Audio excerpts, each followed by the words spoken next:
इतना अच्छा परिवार मिलो, इतनी अच्छी सदाकारी सासू मिली, और फिर उनका बात पतिदेव की तो जितनी तारीफ करो उतनी कम है।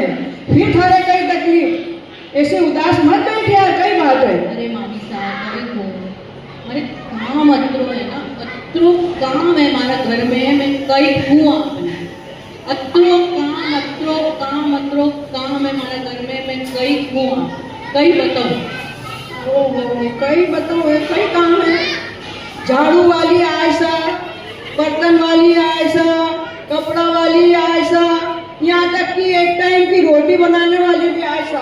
और उनका बात सुनो, सासू तो इतनी छोटी है कि दोनों बेटा ने खाना बनाए, मन पसंद बनाए और खिलाए। आज दोनों बच्चा को पूरा ध्यान रखे, इनका बात रोना ही रोया करे। कई पतो नहीं है आपने, कई पतो नहीं है।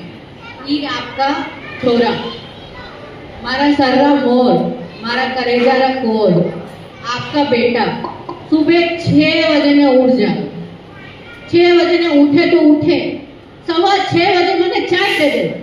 ओहो, और क्या चाहिए? अबे बताओ कि चाय दे तो पी, पर पीनी तो मने पड़े। कतरो काम પછી उठेगा बीका बाद छोरी ने उठावे, छोरी का डब्बा भरे, छोरी का डब्बा भरे छोड़वाने जावे, પછી छोड़वाने तो जावे ही, लेकिन टाटा तो मने करनो पड़े। तो अबे टाटा